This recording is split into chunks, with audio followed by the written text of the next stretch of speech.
Hi, my name is Mary. Today FM plays the best music in Lambasa. Today FM rocks. My name is Thomas. I'm here in Nakasi and I like to listen to Today FM because it rocks. My name is Milenia. Today FM rocks here in Singatoka. My name is Alfriti and Today FM rocks here in Tavua. My name is Mary Jane. I love listening to Today FM here in Ba. Today FM rocks. My name is Ilaiti Ambal and I love listening to Today FM. Today FM rocks here in Osur. Today's hit music on Today FM. In the news tonight, Fiji ready for Cup quarters. Irresponsible social media use remains a concern. And plans are underway to build an oncology hospital. From the studios of FBC Suva, Amrita Sagar. Fiji Airways men's sevens team does not want a repeat of the humiliating performance when they meet Spain in the Cup quarter-final clash in Cape Town tonight. After copping a lot of criticism for their performance last week in Dubai, the Fijians worked hard to win all their pool matches in Cape Town. However, this was just the first hurdle that they overcame. Melita Vanga reports. With the pool matches done and dusted, the players have shifted their focus on the next phase. I think we are done well, but there's always room for improvement, so we'll just go back and focus on recovery, and we'll look at the mistake and ready to go again tomorrow.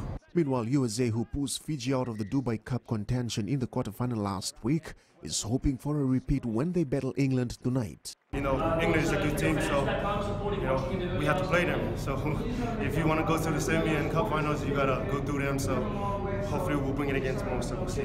Fiji finished as pool leaders with 9 points, 2 points ahead of England. If Fiji beats Spain, they are likely to battle South Africa in the Cup semi-final tomorrow morning. But it's a wait-and-see game for now. Fiji will face Spain in the quarterfinal at 11:26 p.m. Melita Vanga, FBC Sports. Acting Prime Minister Ayah Said Kayum says social media lets people instantaneously make comments on any issue. However, they must be mindful of the impacts of what they post. Speaking at the 20th Attorney General's Conference, Said Kayum says comments made on social media by irresponsible people in Fiji is causing frenzies is a reality. Felipe Naikaso has more.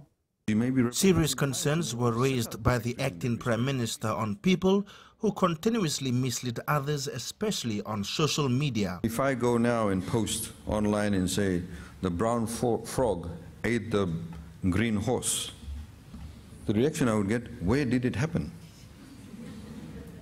Were you there or were there others with you? How big was the frog? How big was the horse? But nobody questioned the fact that a frog cannot actually eat a horse. According to Said Kayum, with social media pages like Facebook not being able to monitor the Itoke or Fiji Hindi languages, this makes it more difficult as a number of misleading and inciting comments are made through these vernacular languages. So these are some of the issues that we need to think about. And I think the law obviously is evolving in this respect. And so it's not a clear-cut definition, as you know. Some of them are very clear-cut. If I say on social media, let's go all kill the Chinese, or let's go and kill all people with blue eyes, you'd say, okay, that's outright. He also stressed the importance of the online safety bill, which comes into effect next year. When we actually had this bill passed by Parliament, I had a lady calling me up from Vanuatu who said, when is this law coming into effect? Because the family dispute, family split. She said they're putting nude pictures of my grandmother online because the families are now fighting with each other. She said, can we stop this? I said, well, you can't, the law's not there. The legal practitioners gathered yesterday were also encouraged to read the bill. Felipe Naikaso, FBC News. Meanwhile, those in the legal fraternity have also been urged to be responsible when using social media. While closing the 20th Attorney General's Conference yesterday, Acting Prime Minister Ayah Said Kayum stressed the importance for lawyers to uphold integrity on social media. Felipe Naikaso reports 2 posts on Facebook from Munro Lee's lawyer John Apted were also criticized by Said Kayum. Is John Apted here? In the first post by John Apted, he had taken a picture of a Fiji First billboard and wrote, and I quote, "Why is Fiji First accusing other parties of wrongfully appealing along ethnic lines when the fact of the matter is their message is in Hindi," unquote. how did he not know, or how did he know that we weren't going to put something in any other language? Of course, it would be stupid of us, politically speaking, not to put something in Itoke, which of course was going to happen, which happened. In fact, we had already printed it.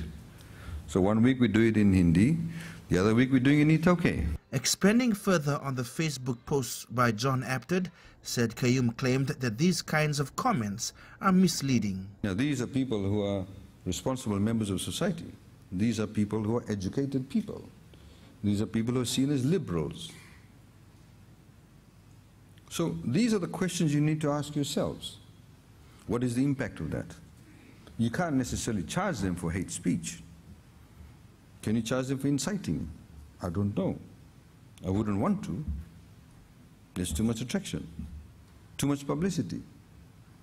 But the reality of the matter is that this is what is happening. Questions were also sent to John Apted for reply. However, there was no response when this bulletin went to air. Philippe Naikaso, FBC News. Health Minister Dr. Ifiremi Wangainambete says the significant salary increase in the past 2 years has assisted in retaining medical staff. Dr. Wangainambete toured the health facilities in the Northern Division yesterday as part of his first visit after taking up the Health Minister's portfolio. He visited the Lambasa Hospital, Nambawalu and the Savu Health Centres to meet with staff. Dr. Wangainambete encouraged the staff to build on their professionalism and continue to look at their obligations. There's been significant salary increases with the doctors in the last 2 years and also with the civil service in the last year and a half. So those have also helped in retaining staff, which is important. And so we just need to ensure that moving forward from here, that we understand what the plan is of the government of the day. An Australian donor is working with WOW's Kids Fiji to construct a purpose-built oncology hospital for children diagnosed with cancer. Elise Smart, who has been involved with the charity work, organised a Christmas party for the children diagnosed with cancer yesterday. Pranita Prakash reports. Australian donor Lee Smart, who has been coming to Fiji for the past 45 years, says he is now looking for funding to start the purpose-built oncology hospital. What we'd like to do is get the funding for that from the local people, and I'll try to raise as much money in Australia. We're looking at somewhere between $5 and $7 million, and we'll build a purpose-built. So we'll have our own rooms there, we'll have our own doctors and nurses look after that. We want to have a facility there for when the parents come in from the outer islands, they have somewhere to stay. Smart explained the hospital will be a state-of-the-art facility. We want to make it the best we possibly can for the treatment of cancer. We want to stop that period of just saying we've only got a couple of years and then the child's life's finished. We want to be able to say we're now treating them, we've got surgery, then we've got chemotherapy, and we need a radiation unit, and that will extend their lifespan a lot better than what it is now. WOW's Kids Fiji founder Sinakami says they are impressed with the tremendous support they've been receiving over the last several years.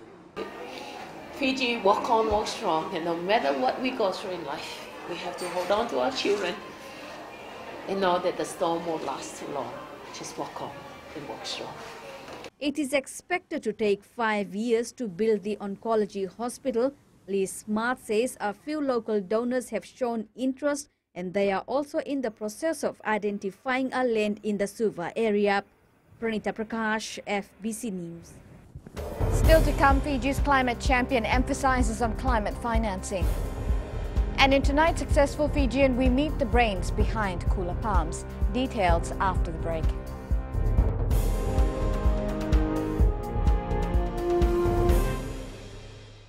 Bula, neva ngo malakai leloma, ngo ngai nakas ondo bagrong ng Bula FM, nambang 2 na sere. Hoya ubasit sai sa Lambasa, ya ondo talita na barong ng Bula FM, nambang 2 na sere. Gua do tumeli ako na tao no hinga toka, talita kina na barong ng Bula FM, nambang 2 na sere. Wana tunga ng Bula FM, nambang 2 na sere nawaluan. Neva ngo fane na tao no singa toka, kita ondo talita ka ng Bula FM, nambang 2 na sere. Bula FM, nambang 2 na sere.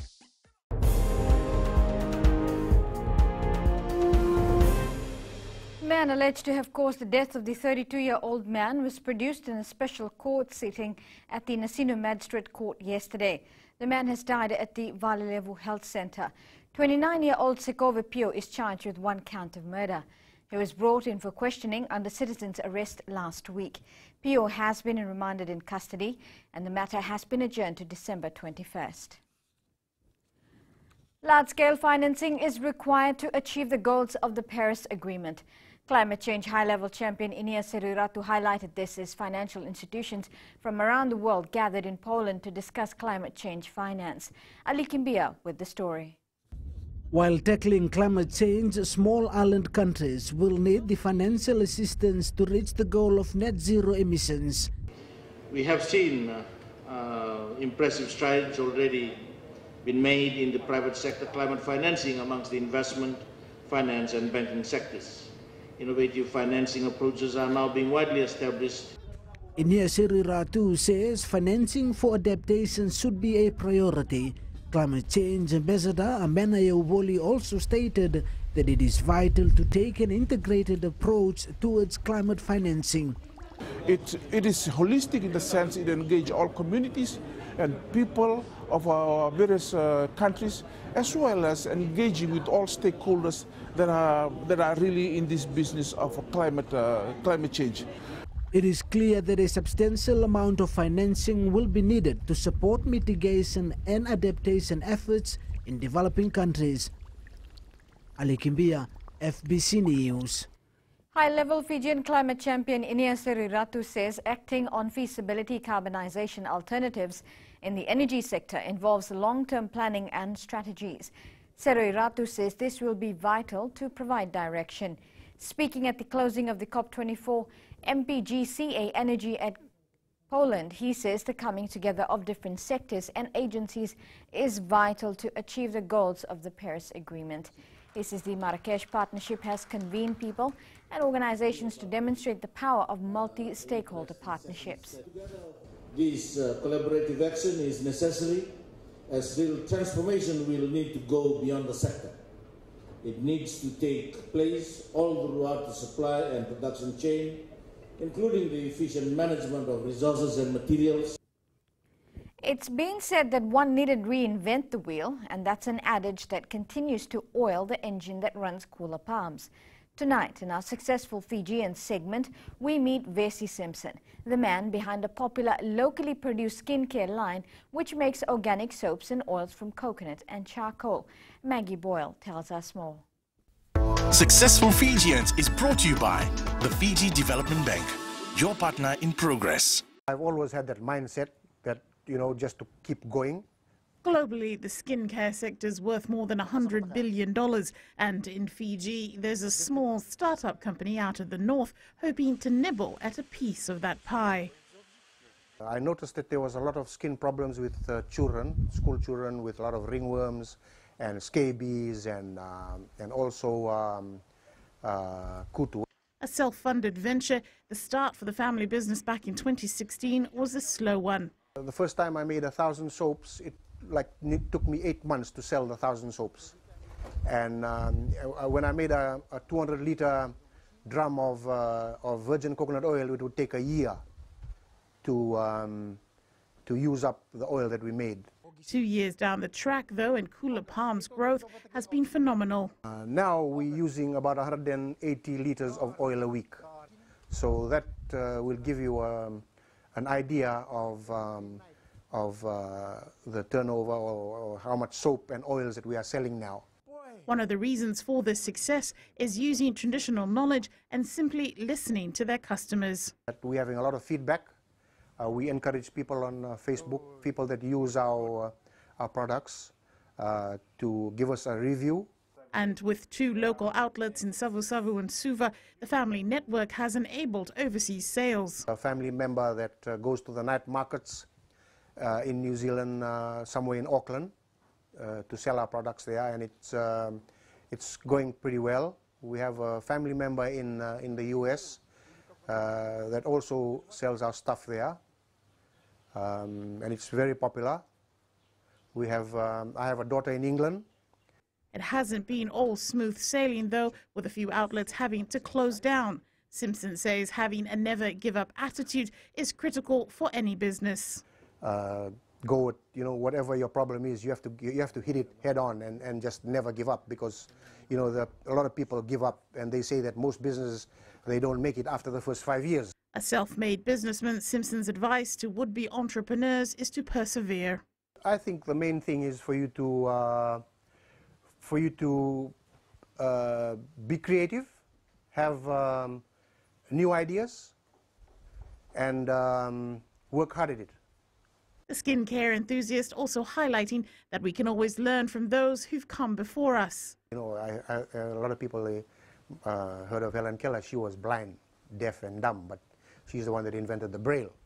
And Helen Keller said, "Life is either a daring adventure or nothing," and that's one of the mottos that I go by. As part of its expansion plans, Kula Palms is working on a new range of soaps and oils.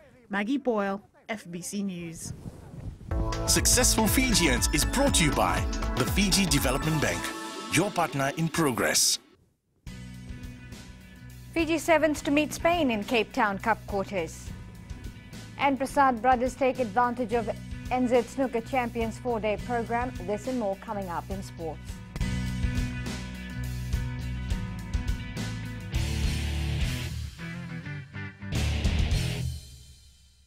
Voila, I am Eleanor. For the best classic hits, I only listen to Gold FM here in Singapore. Gold FM, only the classic hits. My name is Seni Rawa. I love listening to Gold FM here in Nosuri. Gold FM, only the classic hits. My name is Dino. I'm from Outrigger, Coral Coast, Singapore. I love listening to Gold FM, only the classic hits. My name is Salote. I love listening to Gold FM here in Nosuri. Gold FM, only the classic hits. Bula, my name is Marida. Gold FM plays the best classics here in Outrigger, Singapore. Gold FM, only the classic hits.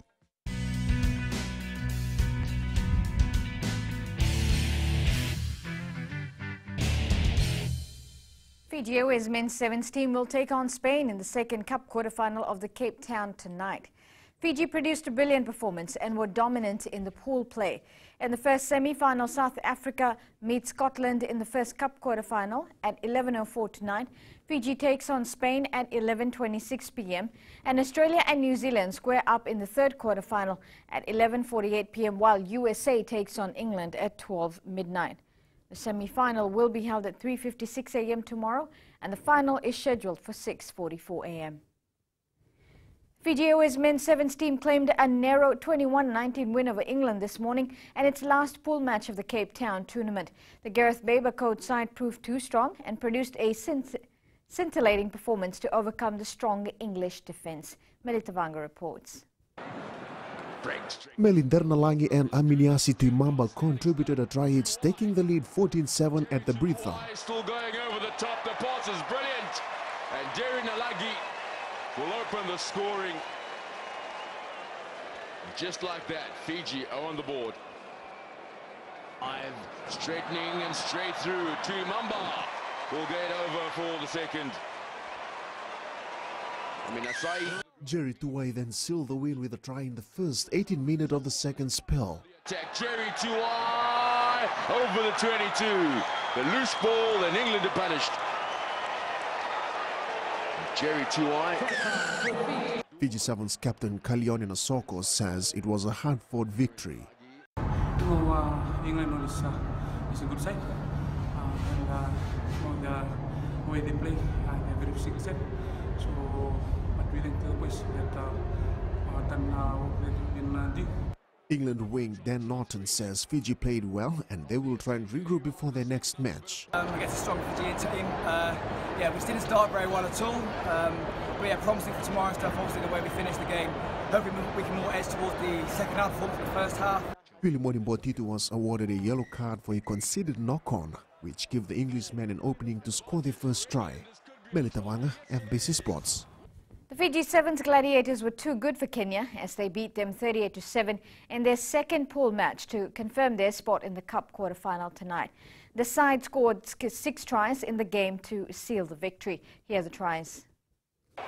Immediately finding space, the pace comes in through, and Nadavu will pass it on, and a finish from Darren Alagi.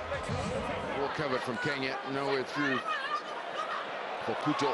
There's the turnover, could be a finish. Nadavu, this time around, he exerted another 5-pointer. Great support, and the finish. Through the middle, looking for the Spisa. Good support play. And Nadavu, Alosio, Naduva, the try score. Now Thugu, the switch. Another try for the Fijians. Looking for support, gets the offload. And that'll be a second try for Darren Alangi. He scored the first one of the match.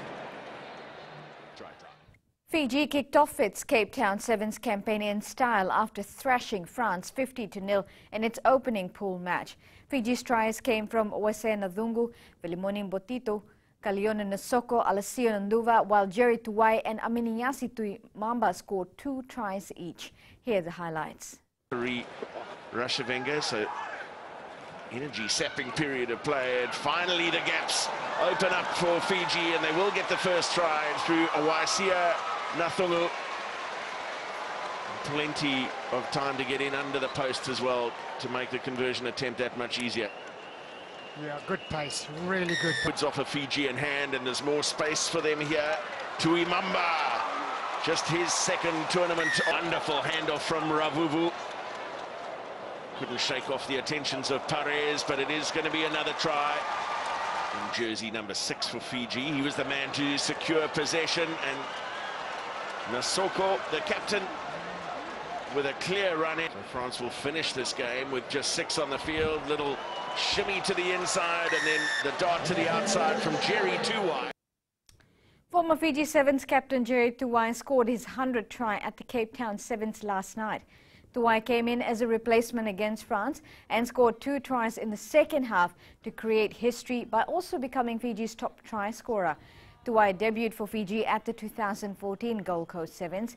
He was named the player of the tournament at the 2014 World Club Sevens, where he played for the Ndavetalevu club. The 29-year-old was nominated twice in a row in the World Sevens Player of the Year in 2017 and 2018. New Zealand wing Vilimoni Koroi, who has links with Fiji, silenced the crowd when he dived over in the left corner to help his side win 26-21 over South Africa. If New Zealand would have lost this match, they would have not been able to qualify for the Cup quarterfinals for the first time in the World Sevens Series history.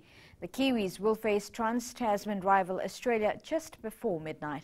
Melita Vanga reports. New Zealand. Trailing by 7 points with just 30 seconds remaining, the New Zealanders kept battling as they pulled through to score in the 9 seconds to seal the victory. Amanaki Nicole, advantage to New Zealand. Here they come for the corner. What a finish! Captain Andrew Newstab says it was a tough game with an awesome atmosphere, and they did well to come back. I've been lucky enough to be a part of a Rugby World Cup final and stuff like that, and that was another next step up, I reckon. The crowd really brought it, and we're just lucky that the boys brought it as well tonight. Bridgebox captain Philip Snyman says they've learned so much from New Zealand and will erase all their mistakes before tonight's match. Hi Bob, New Zealand definitely kept composure, and they played until the last dying seconds, and I think we had our opportunities. We could have put them away, but then 1 or 2 silly offloads in there, 22, cost us dearly in the end. Luckily it's only day 1, and I think we still top our pool. But we have to be a little bit more sharper tomorrow, and the opportunities that we get, make sure you capitalize on that and make sure you use them. The men in black will face Australia in the quarterfinals at 11:48 p.m. Melita Vanga, FBC Sports. 24-year-old Rahil and his 23-year-old brother Sahil Prasad are Fiji's top 2 snooker players. The brothers, who have won many tournaments, are getting a chance to learn from New Zealand's most successful billiard champion, Wayne Carey. Koroi Tandulala reports. Rahil Prasad and his younger brother Sahil Prasad developed their passion for billiards at a young age. I've been playing since I was 16 years of age, and I became the youngest champion of Fiji 2 years after that. And after that, I also won the A grade championship. Again, then I became the youngest champion of B grade and A grade. Their father influenced them to become passionate about snooker. Well, actually my dad, because during his days he was Fiji's #1 player, and he represents the country in many occasions, and he got a table at home, a snooker table at home, so seeing him play, then we came into the game, and now I'm currently Fiji #1. Meanwhile, Kerry, who secured 124 provincial and national tournament wins, carried out a 4-day program at Merchant Club in Suva. Roy Tandulala, FBC Sports. Fiji-born striker Roy Krishna scored 2 goals for Wellington as they defeated Sydney FC 3-1 last night.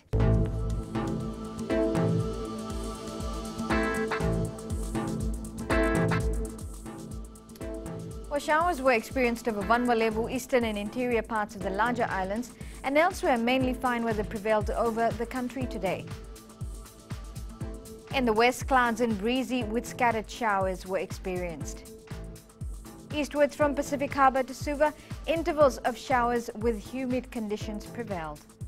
And up north, some sun in the morning, then turning cloudy in the afternoon. At sea, moderate to fresh southeast winds, rough seas. And the next high tide is at 8:56 p.m, followed by low tide at 3:26 tomorrow morning. Sunrise is at 6:23. The outlook for tomorrow, cloudy periods with some showers over the eastern part and interior of the other larger islands. And as we look ahead to Tuesday, you can expect much of the similar conditions. Recapping the main stories, Fiji ready for Cup quarters. Irresponsible social media use remains a concern. And plans are underway to build an oncology hospital. For these stories and others, you can tune in daily to our sister radio station, Gold FM, onto our poll questions segment. Should 4-lane roads be built around Fiji to ease traffic congestion? Visit our FBC website to answer. Well, you can send us newsworthy pictures and videos on email fbcnews@fbc.com.fj or share it with us via our Facebook page, FBC News. You can also follow and tweet us your news tips at FBC News or simply hashtag FBC News. That was your FBC News for tonight. Until next time, good night.